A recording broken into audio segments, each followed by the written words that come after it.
Muy bien, hoy vamos a hablar del título Amistad Redentora. Dime con quién andas, te diré quién eres. Y eso es cierto hasta cierto punto, pero una pregunta para empezar. ¿Cómo lograr mantenernos fieles a la misión de Jesús y a la vez aprender a vivir en relación con las personas que no creen en Él? Por eso uno de los más difíciles equilibrios que los cristianos deben lograr, los auténticos cristianos deben lograr, es mantener la búsqueda constante de la santidad, pero sin dejar de relacionarse con el resto del mundo para ser luz y sal para ese mundo. Por eso, dime con quién andas y te diré quién eres, es un refrán que no ayuda mucho en la búsqueda de ese equilibrio. Yo creo que es uno de los más poderosos prejuicios, crea prejuicios y que nos lleva a ser excesivamente cuidadosos, incluso escrupulosos a la hora de relacionarnos con los demás. La realidad es esta: para mantenernos fieles a la misión de Jesús es precisamente necesario relacionarnos también como Él correctamente se relacionaba con aquellos que Él vino a buscar y a salvar. Por eso la enseñanza de hoy nos dejará una palabra muy poderosa para hacernos entender que Jesús no se opuso al título que le pusieron como despectivo, como para descalificarlo, que Él lo asumió y tenía que ser así porque esa era su misión. Y por lo tanto veremos cómo espera que Dios hagamos lo mismo que hizo Jesús para aprender a desarrollar, a ofrecer una amistad redentora a los demás. Con ese fin, vamos a pensar en las actitudes que tenemos que cambiar. El texto bíblico es Mateo 9, del 9 al 13, no es Reina Valera. En la Nueva Biblia de las Américas voy a leer. Si me puedes seguir ahí, seguro tiene la traducción, Nueva Traducción Viviente, pero si no, lo pusimos ahí. Cuando Jesús se fue de allí, vio a un hombre llamado Mateo sentado en la oficina de los tributos y le dijo: ven tras mí. Y levantándose lo siguió. Y estando él sentado a la mesa en la casa, muchos recaudadores de impuestos y pecadores llegaron y se sentaron a la mesa con Jesús y sus discípulos. Cuando los fariseos vieron esto, dijeron a sus discípulos: ¿por qué come su maestro con recaudadores de impuestos y pecadores? Al oír Jesús esto, les dijo: los que están sanos no tienen necesidad de médico, sino los que están enfermos. Pero vayan y aprendan lo que significa misericordia quiero y no sacrificio, porque no he venido a llamar a justos, sino a pecadores. Como decía al comienzo, no es raro que los cristianos se muevan en un desbalance, en un desequilibrio, en dos extremos. Los que no quieren relacionarse con las personas que no pertenecen a lo que la Biblia llama el mundo, ya sea por miedo a contaminarse. Por raro que parezca, hay quienes creen que con el solo saludo se les pasa un demonio, ya sea por una actitud de superioridad moral o quizá las dos razones juntas. Y en el otro extremo, tampoco es raro ver cristianos que se relacionan con los demás pero no saben mantener la búsqueda de esa santidad y por lo tanto constantemente se van modificando, se van juntando y van perdiendo la capacidad de ser sal y de ser luz. Por eso, para evitar esos dos extremos y para ser obedientes a la misión de Jesús, veamos el ejemplo de Él, pero no una metodología. Creo que en algunos momentos habrán visto alguna metodología. De hecho, las metodologías de Jesús suelen variar, no siempre lo hizo igual. Dependía de las circunstancias, dependía de las personas. Él variaba en su metodología, algunas veces muy directo, otras veces muy sensible a la necesidad del momento pero siempre queriendo llevar a la persona a tener una relación con Él y con el Padre. Por eso, yo creo que pensemos en la acción constante, en el modelo que Él establece, que fue la causa por la que lo acusaron de ser amigo de pecadores y publicanos. ¿Y en qué sentido fue amigo de pecadores y publicanos? ¿De qué manera Él ofreció una amistad redentora? Para empezar, veamos el primer punto: Jesús y sus amigos. ¿Cuántos amigos de Jesús hay aquí? ¿Quién dijo? Él. ¿Lo dijo Él que eres tú su amigo? Sí. Si no has leído la Biblia, pero la Biblia lo dice. Ahora te llamo amigo, ¿no? Pero pensemos en ti. Al ver a las personas con las que pasas la mayor parte del tiempo, con las que tienes reuniones de comer y beber, con las que pasas interesantes conversaciones, viéndote todo el tiempo con ellos, ¿cómo definiríamos a tu grupo de amigos? ¿Tu grupo de amigos son pecadores y publicanos? Desde ese punto de vista, además de sus discípulos, ¿quiénes eran los amigos de Jesús? Y es verdad que no podemos decir que eran amigos al 100% de todo lo que significa ser amigos de Jesús, pero ser amigo de alguien, pero Jesús es conocido como amigo de pecadores, de publicanos. Y es verdad también que los que se hacen amigos del mundo se constituyen en enemigos de Dios. También es verdad que Pablo dice que no se unan en yugo desigual con los incrédulos, es decir, no tengan uniones íntimas con los incrédulos. Pero de alguna manera, si no fuese porque Jesús anduvo con gente de muy mala reputación, hoy tal vez no predicaríamos un tema como este. Pero Jesús estuvo con ellos y eso no afectó su santidad. Esta es la clave. Estar con ellos, estar ahí, comer con ellos, caminar con personas que no le conocen, no siendo afectados, pero afectándoles. Esto fue así, a tal punto que sus enemigos, sus adversarios se escandalizaron y buscaron uno de los primeros argumentos para descalificar a Jesús. ¿Y en qué se fundamentaba esa acusación, la de este es amigo de pecadores y publicanos? Pues de la calidad de personas con las que se relacionaba. ¿Por qué es escandaloso? Porque ¿quiénes eran esos amigos de Jesús? Lo vamos a ver. Pero ¿quiénes eran los que criticaban a Jesús por tener ese tipo de amigos? Los fariseos. Creo que con tan solo saber lo que significa la palabra fariseo nos vamos a hacer una idea de quiénes eran ellos. La palabra fariseo significa separado. Bienvenido al club. Quizá algunos de nosotros vivimos con esa idea de ser gente separada, gente aparte. Y si bien es cierto, la palabra santo significa apartado de y para, no es lo que Jesús oró diciendo: Señor, no te pido que los quites del mundo, sino que los guardes del mal. Y entonces se nos pide a nosotros vivir la separación no como fariseos, que ven y dicen: esto está sospechoso. He tomado una foto y el pastor Miguel está con gente de dudosa reputación. Les ha abrazado, se ha sentado a conversar con ellos, y eso no puede ser, porque dime con quién andas y te diré quién eres. ¿Quiénes eran los fariseos? Cumplidores estrictos de la ley, incluso al punto de cumplir mandamientos que no estaban en la Torá, en la ley, sino eran tradiciones de hombres, como si fueran parte de la ley. Su moralismo llegaba al punto en el que ellos consideraban una contaminación grave el contacto con cierto tipo de personas. Personas como los publicanos.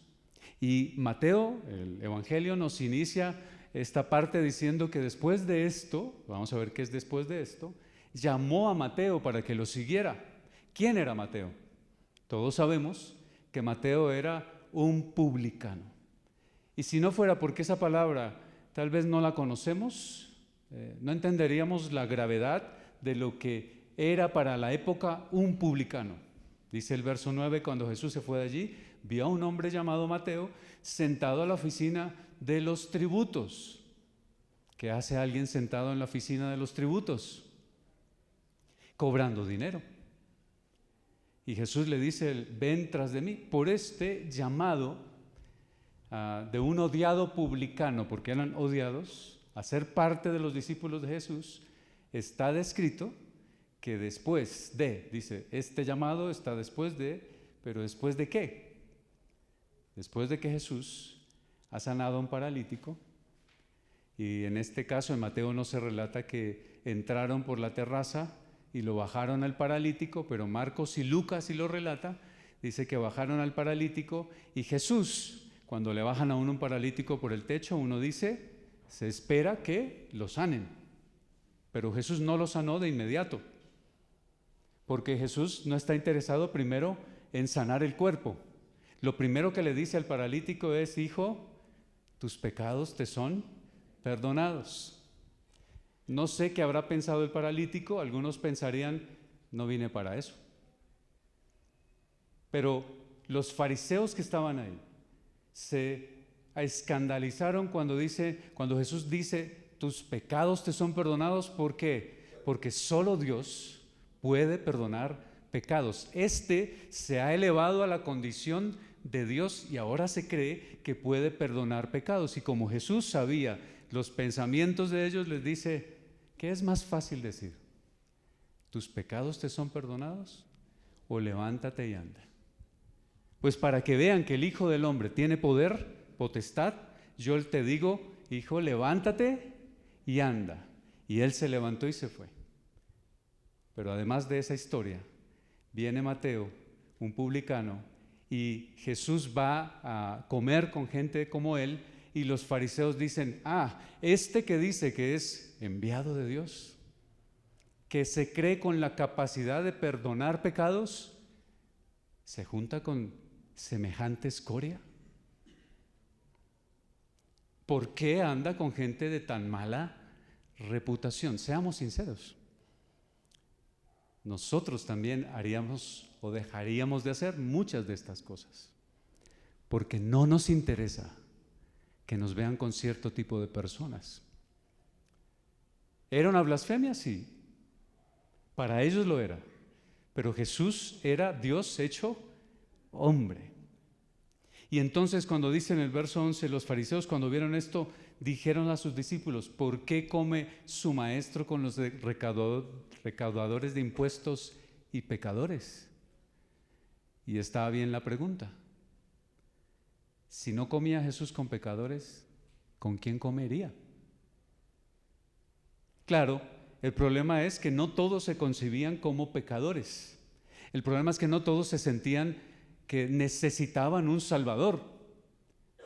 Pero con los que Jesús se rodeaba era gente que sabía que necesitaba una reconciliación con Dios. Y el acto de sentarse a comer era uno de los actos más íntimos, no es como ahora. Hoy podemos coincidir, sentarnos, comer con personas, pero en aquella época ir a la casa de alguien, estar a la mesa con alguien, era un acto de intimidad.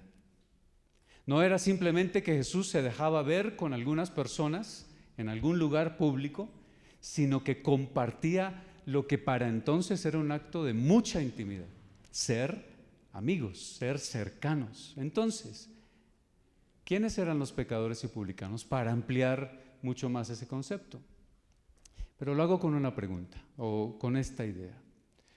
Me gustaría que pienses en ese tipo de personas con las que no te gustaría que te vieran relacionados. Lo queramos o no, todos tenemos prejuicios y sesgos. Y a veces no queremos que nos relacionen de ningún modo, ni de lejos, con cierto tipo de personas. En el sentido contrario, muchas veces queremos que nos reconozcan que somos amigos de alguien, ¿no?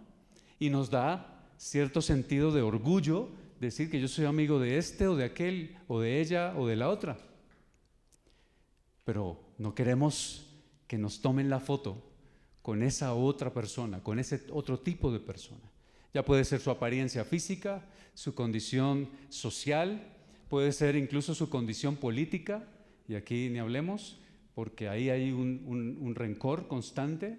Puede ser la iglesia a la que pertenece. Hasta eso puede ser una manera en la que uno dice que no me tomen la foto, que no sepan de dónde soy, cómo soy, con quién me relaciono. Y entonces Jesús, ¿en qué casas entra para compartir? Los publicanos, y es la razón por la que se escandalizaron, eran cobradores de impuestos ¿de quién? Del Imperio Romano. Y entonces los judíos veían al publicano como un enemigo de su propio pueblo, un traidor. Normalmente eran judíos contratados por Roma y se les acusaba de ser corruptos, porque cuando venían a cobrar impuestos se les permitía de que si cobraban un poco más, eso era para ellos. Por lo tanto, eran odiados y despreciados, como uno odiaría a la DIAN, ¿no? Y los pecadores, ¿quiénes eran los pecadores?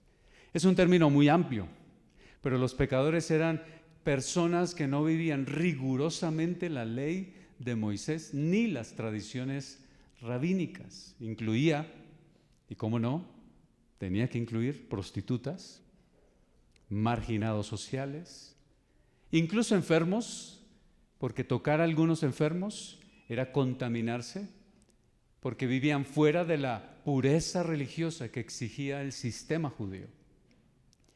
En una palabra o en dos, eran excluidos y despreciados, que no cabían dentro del sistema, que no podían ir al templo ni publicanos ni pecadores, que no podían para entonces tener lo que significaba una relación con Dios.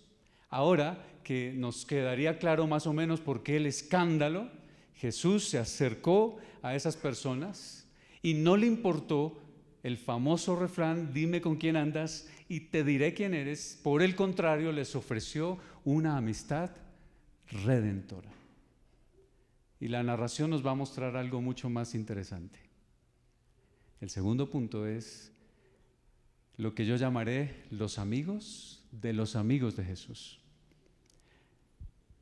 Y estando él sentado a la mesa en la casa, muchos recaudadores de impuestos y pecadores llegaron y se sentaron a la mesa con Jesús y sus discípulos. Pensemos en eso. Mateo dejó todo para seguir a Jesús.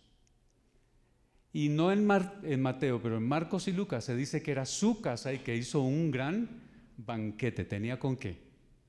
De todo lo que había robado, sospechosamente. Vamos a usar la palabra presuntamente, evitando las demandas. De lo que presuntamente Mateo había robado. ¿Y a quiénes invitó? A sus colegas. Muchos como él estaban sentados y además dijeron, pues ya que estamos todos estos, vamos y traemos a los demás, prostitutas, enfermos, ladrones, otro tipo de ladrones. Y estaban todos reunidos a la mesa. Estos amigos, Mateo era ahora el amigo de Jesús, pero este amigo de Jesús invitó a sus amigos.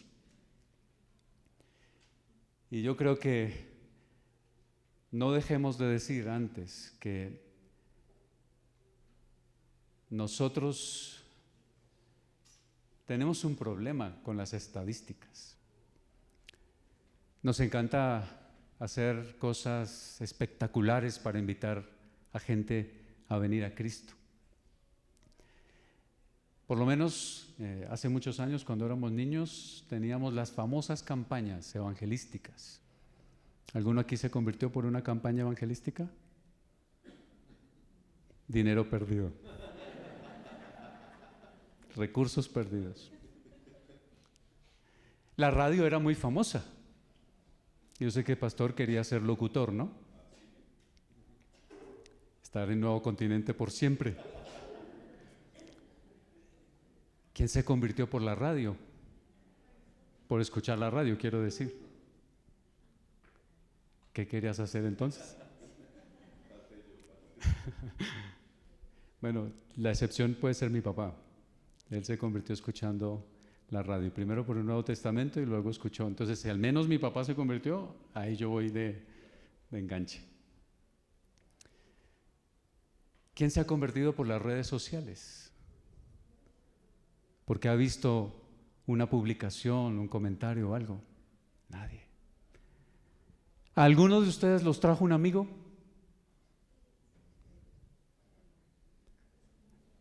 ¿A los demás el Señor los trajo obligados? ¿Se les apareció en el camino? ¿Los tumbó del camello, del burro en el que iban? ¿Algunos lo trajo su familiar? Las estadísticas dicen que cercano al 85% son amigos los que traen personas a Jesús. No son eventos, no son campañas, no es algo majestuoso. A conciertos cristianos irá uno que otro invitado, pero todos, casi todos son cristianos. Son los amigos de Jesús, los que invitamos a traer a otros a comer a la mesa con Jesús, los que los acercamos. Y eso quiere decir que tú y yo somos como Mateo, debemos ser como Mateo. No estoy diciendo que haya sido un ladrón, tal vez sí. Presuntamente. ¿Tengo sospechas? Pero si Jesús, que estaba sin pecado, podía estar junto a personas despreciables para los religiosos de la época, entonces nosotros, desde la luz y poder del Espíritu Santo que Jesús nos da en nosotros, debemos ser capaces de estar con personas que necesitan de Él. No tengas miedo, no te va a pasar un demonio, a menos que tú ya no estés con Cristo, y no te vas a contaminar de ninguna manera, a menos que seas tan débil que digas todavía no, y no seas como aquel que dice voy a un bar a predicar. A propósito, bar en España es un restaurante, un sitio de comida y bebida, ¿no? Si alguna vez me escuchan decir que fui al bar, a eso fue lo que fui a comer. Mal pensados. Bueno, piensen lo que quiera, dime con quién andas.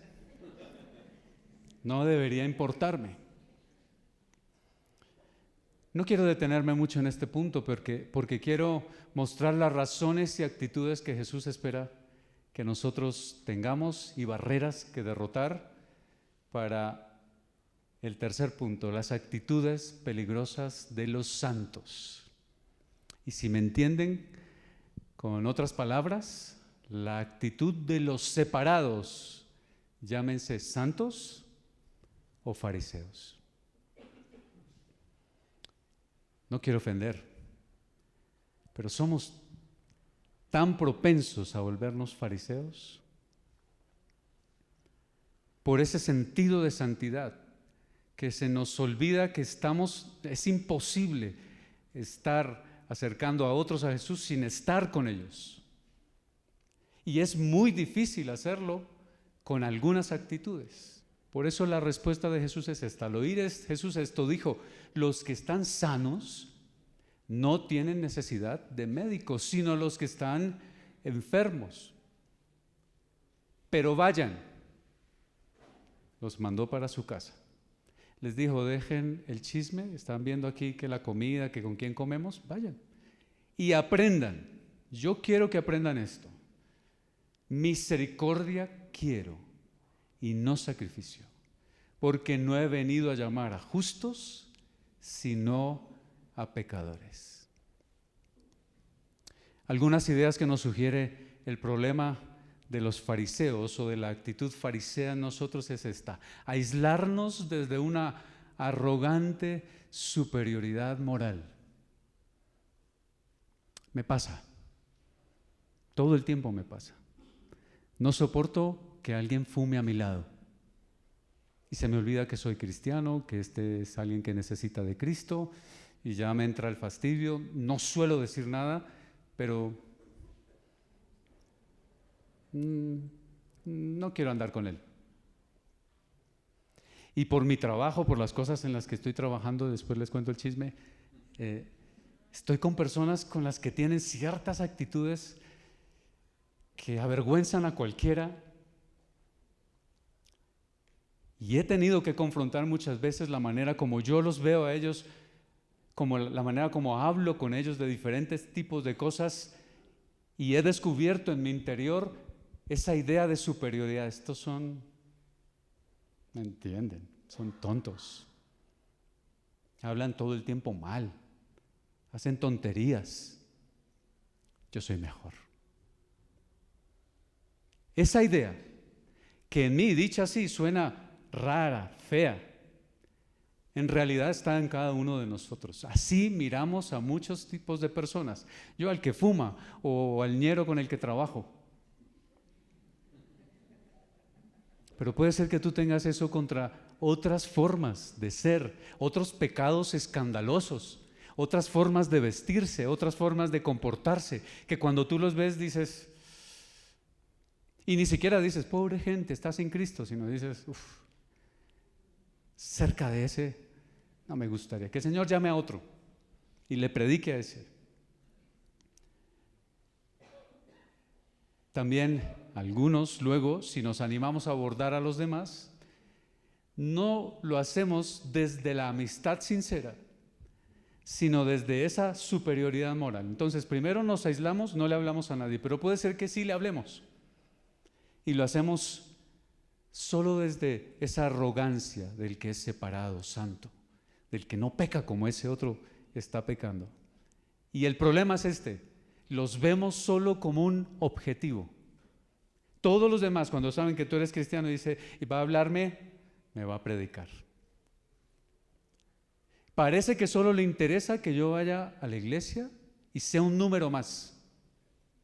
Quizá no le intereso de verdad, no le interesa mi vida, mis problemas, mis asuntos, porque muchas veces los abordamos como un objetivo a conquistar, como un número más para tener. Yo creo que la gente suele sentir que no tenemos un sincero interés por ellos, y creo que por eso la gente estaba con Jesús, porque Jesús de verdad estaba interesado en sus vidas.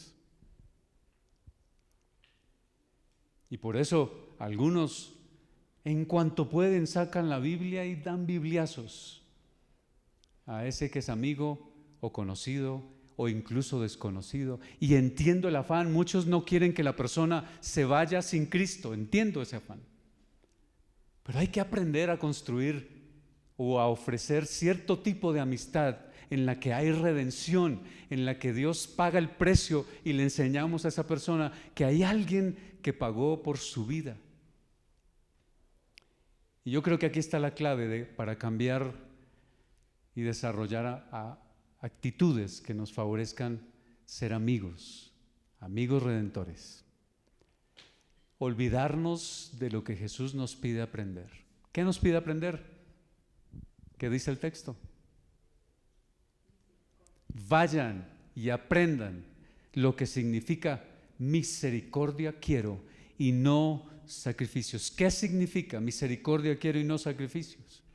Pues no es extraño pensar que la misericordia, algunos creen que la misericordia se parece a la conmiseración, pero Jesús no quiere simplemente que sintamos cierto pesar, cierto dolor por el que se pierde. Misericordia y no sacrificios confronta un problema que es la religiosidad desconectada de la persona que no pertenece a Cristo, de los que no le conocen a Él. Misericordia quiero y no sacrificio significa que para el Señor no es tolerable que adoremos, que hagamos todo lo que hacemos en la iglesia y mientras tanto no nos interesamos por el que vive al lado nuestro, por el vecino de frente. El Señor dice, no quiero esos sacrificios.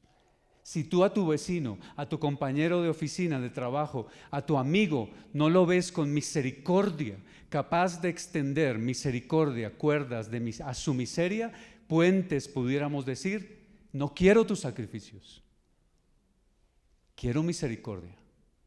Y ahí estaban los fariseos haciendo todos los sacrificios, cumpliendo toda la ley, pero sin misericordia.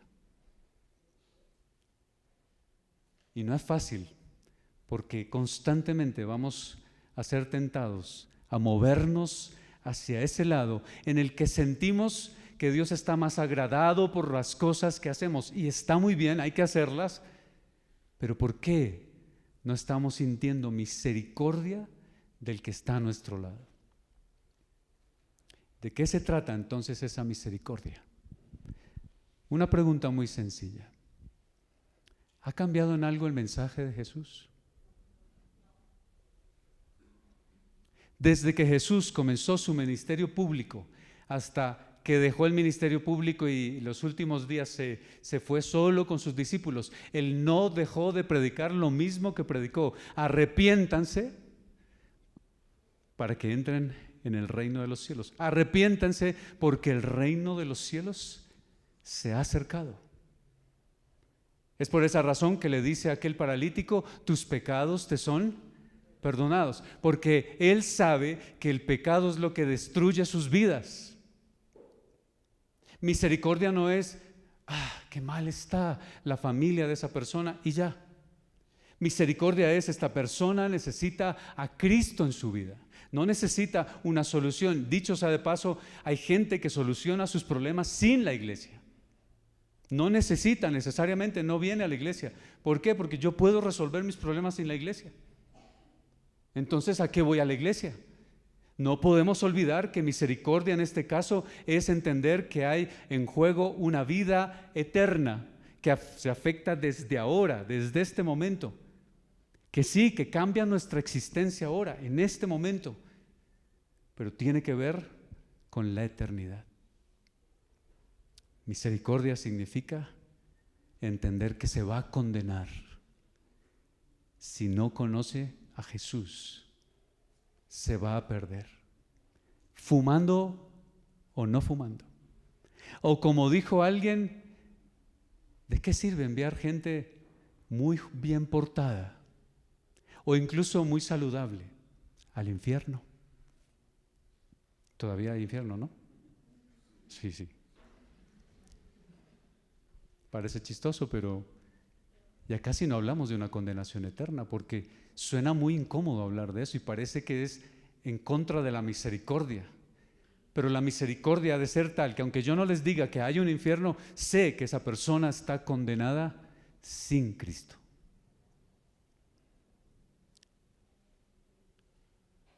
Por eso Cristo vino a morir en la cruz. Por eso Él vino a dar su vida en rescate por muchos. Fue por el pecado de su pueblo que lloró y dijo: oh Jerusalén, ¿cuántas veces quise juntarte como la gallina junta a sus polluelos, pero no quisiste? ¿Cómo llegar a ese punto? No sé si hay alguien nuevo, totalmente nuevo hoy, que no conozca a Jesús. No sé si alguien te invitó. Si no es así, para los demás, piensa en ese que está a tu lado, no en el que está a tu lado ahora mismo, o de pronto sí, que está sin Cristo, que no tiene la vida abundante que tú tienes. ¿Tienes vida abundante? Como siempre digo, ¿está la cara de vida abundante? No tiene la vida abundante que tú tienes. No tienes la seguridad de salvación que tú tienes. No tiene el propósito de vida que tú tienes. Tú conoces a esas personas. ¿Qué tanto estás con ellos? ¿Cómo estás construyendo puentes de amistad sincera para hablarles a ellos del mayor amor de tu vida, como estabas cantando hoy? ¿Qué estás haciendo? ¿Cómo estás intencionalmente agendándote, buscando un momento, invitando, yendo a tomar un café para compartir con ellos? Si no lo estás haciendo, te animo hoy a que aprendas lo que significa misericordia. Y los sacrificios pueden venir después, vendrán. Y el Señor usará nuestra vida. Lo más probable, la mayoría será gente que rechace, pero nosotros, todos nosotros somos el resultado de alguien que dijo, voy a hacer algo más, que pagó un precio tal vez, que cruzó la calle para hablarnos, que dijo, voy a ir e insistir. Misericordia quiero. Quiero invitarles que se pongan de pie.